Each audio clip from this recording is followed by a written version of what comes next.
अस्सलाम वालेकुम, this is Mohammad Naseer and welcome to unique items.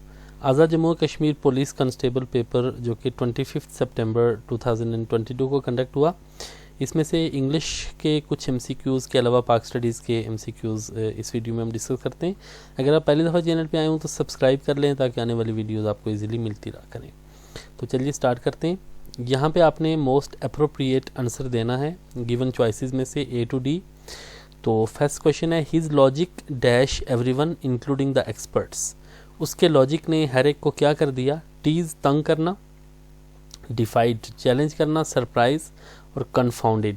तो इसका यहाँ पे जो मोस्ट अप्रोप्रिएट आंसर है ना, हिज लॉजिक सरप्राइज्ड एवरीवन, हर एक को सरप्राइज कर दिया इंक्लूडिंग द एक्सपर्ट्स, यानी कि एक्सपर्ट्स को भी उसने क्या कर दिया, उसके लॉजिक ने सरप्राइज कर दिया, तो हैरान कर दिया। सी यहाँ पे राइट आंसर है। I inquired dash the servant if his master was at home. Inquire के साथ मोस्ट केसेस में ऑफ आता है। इंक्वायर्ड ऑफ ये फिक्स प्रपोजिशन है। I inquired of the servant यानी कि किसी से पूछना कोई बात। इंक्वायर विद फ्रॉम या बाय नहीं होता, इंक्वायर्ड ऑफ द सर्वेंट, उससे मैंने पूछा। See if his master was at home, कि उसका जो मास्टर है वो घर पे था या नहीं, तो यहाँ पे सी आंसर आ जाएगा। Choose the lettered word or phrase that is most nearly opposite in meaning to the word in capital letters। यहाँ पे हमने opposites देखने हैं। grasp का मतलब होता है ना पकड़ना किसी चीज़ को, और release का मतलब होता है छोड़ना। तो यहाँ पे grasp का जो opposite आ जाएगा वो B आंसर आ जाएगा, release। prohibit का मतलब होता है रोकना, deny ये मना करना, permit इजाज़त देना, beyond परे दूर, और इसी तरह गैश तो ये प्रोहिबिट का यहाँ पे मना करना है और परमिट का इजाज़त देना, तो ये यहाँ पे इसका उल्टा जाता है, अपोजिट आ जाता है। बी यहाँ पे आंसर आ जाएगा। नेक्स्ट है कि choose the word most similar in meaning to the capitalised one. यहाँ पे हमने सिमिलर यानी कि सेम मीनिंग्स वाले वर्ड्स को हमने देखना है। स्टबर्न होता है सख्त, तो फियरलेस, शेमलेस, लॉयल, इनफ्लेक्सिबल। तो स्टबर्न होता है सख्त, तो जो इसका उल्टा आ जाएगा दैट विल बी, देखें ना, उल्ट नहीं बल्कि यहाँ पे सिमिलर हमने देखना है। तो इसी तरह फियरलेस तो ये बेखौफ होता है ना, शेमलेस शर्म नहीं होती जिसमें, लॉयल ये होता है आपका लॉयल्टी यानी कि आपसे जो दयानतदार होता है, आपसे जो लॉयल होता है यानी वफादार होता है। इनफ्लेक्सिबल, तो ये इनफ्लेक्सिबल, स्टबर्न ये क्या है, सेम मीनिंग है। फ्लेक्सिबल होता है जो झुकाव रखता है, स्टबर्न सख्त, इनफ्लेक्सिबल भी सख्त, तो ये दोनों सेम आ जाते हैं।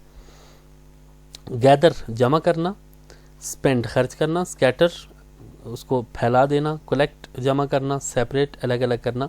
तो गैदर का जो एग्जैक्ट उल्टा जाता है ना वो स्कैटर, स्कैटर उसको बिखेर देना और गैदर जमा कर देना, तो सी यहाँ पे आंसर आ जाएगा। 4 लेटर्ड पेयर्स, यहाँ पे ये एनालॉजीज दी गई हैं, तो ये जो एक इन चॉइसेस में जो रिलेशन बन रहा है ना, तो हमने इनमें से देखना है कि कौन सा बेहतर रिलेशन बन रहा है। जैसे डस्टर चॉक, तो यहाँ पे रिलेशन ये बन रहा है ना कि चॉक से आप लिखते हैं ना तो डस्टर से उसको साफ करते हैं। तो filter air, shovel dirt, sponge water, polish shoes, तो इसमें जो रिलेशन बन रहा है तो डस्टर से आप साफ करते हैं, चॉक से लिखा हुआ। तो इसी तरह पानी से जहाँ पे भी कोई दब्बा बनता है, कुछ पानी गिरता है कहीं, उसको भी स्पॉन्ज से आप साफ करते हैं। तो ये सेम रिलेशनशिप यहाँ पे बन रहा है। सी यहाँ पे ये एनालॉजी दुरुस्त बन रही है। और इनकरेज हौसला बढ़ाना, और रिस्ट्रिक्ट उसको रोकना। गेन हासिल करना, सक्सेस ये भी कामयाबी, डिटेन रोकना, डिनाई रोकना, डिप्राइव महरूम करना, और सप्लाई देना, लाफ और स्माइल। यहाँ पे आप देखें ना, इनकरेज हौसला अफजाई करना और रिस्ट्रिक्ट उसको रोकना, तो ये दोनों तकरीबन उल्टा जाते हैं। इनकरेज करते हैं ना, हौसला अफजाई होती है, रिस्ट्रिक्ट रोक देते हैं आप, तो ये उल्ट आ रहे हैं। तो यहाँ पे उल्ट, यहाँ पे अपोजिट ये आ रहे हैं ना, डिप्राइव महरूम करना और सप्लाई देना, तो ये सी यहाँ पे जो मोस्ट अप्रोप्रिएट एनालॉजी बन रही है, सी बन रही है। कुछ पाक स्टडीज़ के एमसीक्यूज हैं। Where did the first round table conference held. तो पहली जो राउंड टेबल कॉन्फ्रेंस थी ना 19 कुछ ये एमसीक्यू थोड़ा मिसिंग है, तो वो तो लंदन में हुई थी ना, फर्स्ट राउंड टेबल कॉन्फ्रेंस, पहली गोलमेज कॉन्फ्रेंस लंदन में। D all India national Congress was founded in. All India national Congress 1885 में A.O. ह्यूम ने ये बनाई थी। ए आंसर आ जाएगा। The biggest copper deposits were discovered in, Pakistan में जो बिगेस्ट कॉपर के डिपॉजिट्स थे वो डिस्कवर हुए थे सेंडक, ये चागी बलोचिस्तान में वाक़ है जगह, तो यहाँ पे ये डिस्कवर हुए थे, बी आंसर आ जाएगा। और Sialkot is famous for dash all over the world, Sialkot किस चीज़ के लिए फेमस है पूरी दुनिया में, तो ये स्पोर्ट्स गुड्स के लिए ये फेमस है पूरी दुनिया में सियालकोट। और Siachen glacier is situated in dash range, कौन सी रेंज में वाक़ है सियाचिन ग्लेशियर, तो ये कराकोरम रेंज में वाक़ है, बी आंसर आ जाएगा।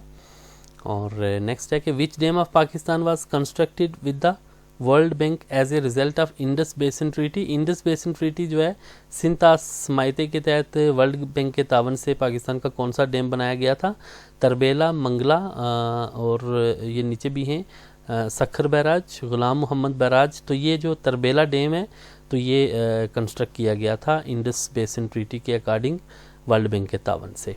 इन united India Bengal was partition in, Bengal को पार्टीशन किया गया था, यानी बंगाल को अलग किया गया था सूबे को, उसको 1916, 5, 11, 19, तो ये 1905 में बंगाल को अलग किया गया था जो है, तो मशरकी और मगरबी बंगाल ये दो सूबों में इसको तकसीम किया गया था, बाद में फिर 1911 में दोबारा इसको जोड़ दिया गया था हिंदुओं के ज़ोर पे।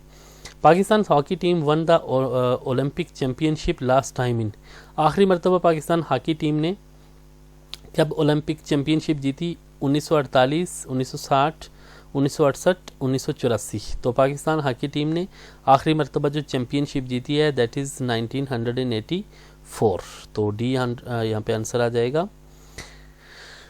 The largest political party in east Pakistan at the time of separation was, यानी कि ईस्ट पाकिस्तान और वेस्ट पाकिस्तान ये दो हुआ करते थे, आजकल मौजूदा बांग्लादेश जो कि 1971 में ये अलग हो गया था पाकिस्तान से, और ये वाला ऐसा पाकिस्तान और वो बांग्लादेश बन गया था। तो उस वक्त बांग्लादेश यानी उस वक्त के ईस्ट पाकिस्तान में सबसे बड़ी पार्टी कौन सी थी, पीपल्स पार्टी, मुस्लिम लीग, जमात इस्लामी, अवामी लीग। तो ये आपको पता है कि शेख मुजीबुर रहमान की अवामी लीग उस वक्त की ईस्ट पाकिस्तान की सबसे बड़ी पार्टी थी, और इस साइड पे पीपल्स पार्टी जो है तो वो जुल्फ़िकार अली भुट्टो की जो है तो वो सबसे बड़ी पार्टी हुआ करती थी मगरबी पाकिस्तान में, जबकि मशरक़ी पाकिस्तान में अवामी लीग सबसे बड़ी पार्टी थी। Which is the major agricultural export of Pakistan, Pakistan की सबसे बड़ी जो एग्रीकल्चरल एक्सपोर्ट है वो कौन सी है, शुगर, कॉटन, वेजिटेबल, सोयाबीन। तो सबसे जो बड़ी पाकिस्तान की एग्रीकल्चरल एक्सपोर्ट है तो दैट इज़ कॉटन, तो कॉटन जो है तो इसकी पैदावार बहुत ज़्यादा होती है पाकिस्तान में, और ये सबसे बड़ी एग्रीकल्चरल एक्सपोर्ट है पाकिस्तान की, तो बी यहाँ पे आंसर आ जाएगा। तो बहुत बहुत शुक्रिया देखने के लिए। मज़ीद इस तरह की वीडियोस का लिंक भी आपको राइट साइड पे नज़र आ रहा होगा, तो आने वाली वीडियोस के लिए चैनल के साथ जुड़े रहें। अपना बहुत ख्याल रखें और इस चैनल का भी। फिर मिलते हैं आपसे, तब तक के लिए अपना ख्याल रखें। अल्लाह हाफ़िज़।